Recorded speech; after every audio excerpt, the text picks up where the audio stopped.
Assalamualaikum warahmatullahi wabarakatuh. Perkenalkan, kami dari kelompok 1 yang beranggotakan saya, Rekawana Diaridiata, dan rekan saya, yaitu Kalista Yuniar. Kami berasal dari Departemen Teknologi Pendidikan Universitas Negeri Malang.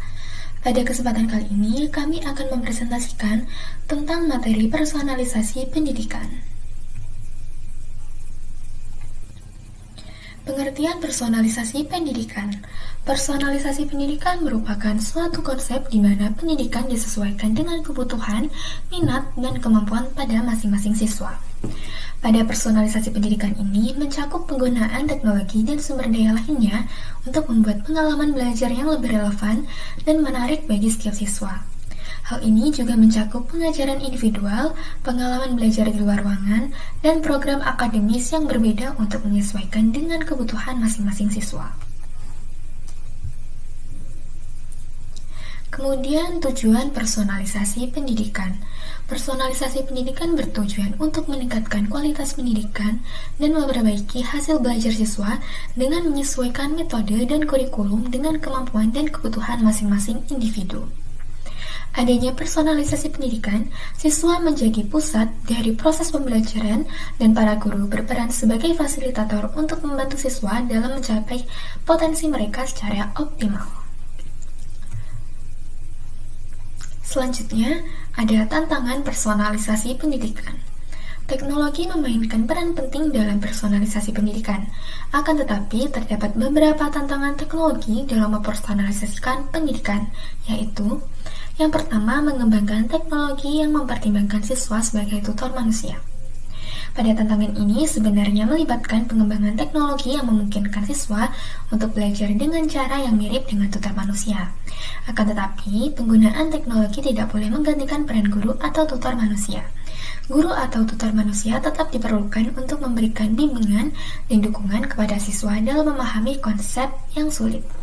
Yang kedua, ada mengamati aktivitas tiap siswa. Dengan mengawati aktivitas siswa, guru dapat mengumpulkan data dan informasi tentang bagaimana siswa belajar, apa yang mereka pahami, dan di mana mereka mengalami kesulitan. Dengan menggunakan teknologi, guru dapat memperoleh informasi yang akurat dan relevan tentang aktivitas belajar siswa dan membantu mereka dalam mencapai potensi belajarnya. Yang ketiga, ada mengevaluasi pembelajaran. Evaluasi ini penting untuk mengetahui efektivitas pendekatan pembelajaran dan menentukan apakah tujuan pembelajaran telah tercapai. Dalam personalisasi pendidikan, evaluasi pembelajaran harus dilakukan secara berkelanjutan untuk memastikan bahwa pendekatan pembelajaran yang digunakan harus sesuai dengan kebutuhan siswa. Dan yang terakhir, menawarkan peluang untuk menawarkan bantuan. Dalam personalisasi pendidikan, menawarkan peluang untuk memberikan bantuan adalah salah satu cara untuk memastikan bahwa setiap siswa memiliki kesempatan yang sama untuk proses dalam pembelajaran. Hal ini juga dapat membantu membangun hubungan yang lebih erat antara guru dan siswa serta mendorong partisipasi aktif dari siswa dalam proses pembelajaran. Kemudian, materi selanjutnya akan disampaikan oleh rekan saya, yaitu Kalista Yuniar. Baik, untuk materi selanjutnya ada visi personalisasi pendidikan tahun 2030. Dalam visi personalisasi pendidikan pada tahun 2030, setiap siswa akan mendapatkan pengalaman belajar yang unik dan disesuaikan dengan kebutuhan mereka, sehingga mereka dapat mencapai tujuan menggunakan cara yang efektif dan efisien. Nah, visi personalisasi pendidikan tahun 2030 itu sendiri memiliki beberapa ciri khas, di antaranya yang pertama, sistem pembelajaran adaptif. 2. Guru sebagai pengarah dan mentor. 3. Penggunaan teknologi yang luas. 4. Inklusi dan kesetaraan. Yang dimaksud dengan inklusi dan kesetaraan itu sendiri adalah memastikan bahwa setiap siswa memiliki kesempatan yang sama untuk mendapatkan pendidikan yang berkualitas dan disesuaikan dengan kebutuhan mereka tanpa memandang latar belakang. Dan yang terakhir ada kemitraan dan kolaborasi.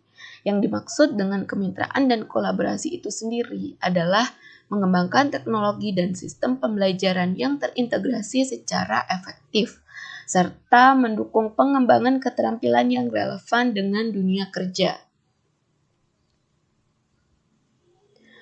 Selanjutnya, dalam personalisasi pendidikan terdapat beberapa teknologi terkait, di antaranya yang pertama ada sistem pembelajaran adaptif, misalnya Khan Academy dan Dreambox Learning.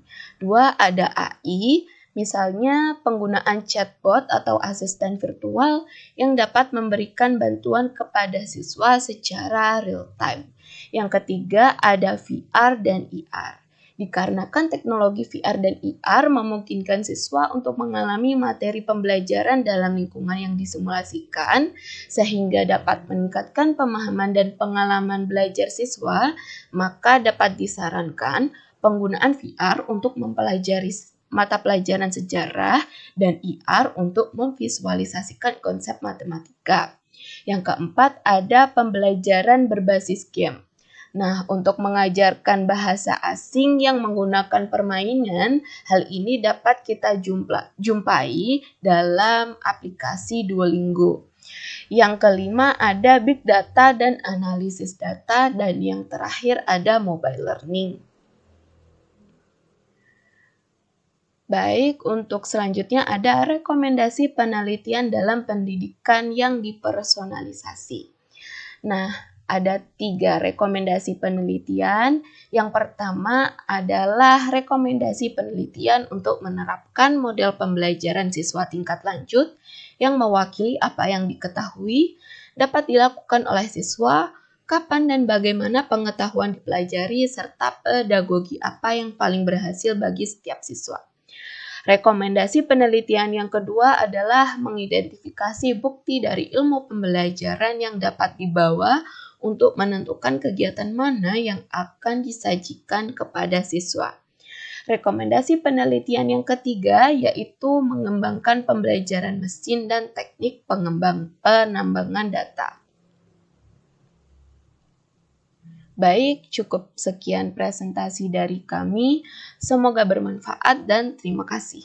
Wassalamualaikum warahmatullahi wabarakatuh.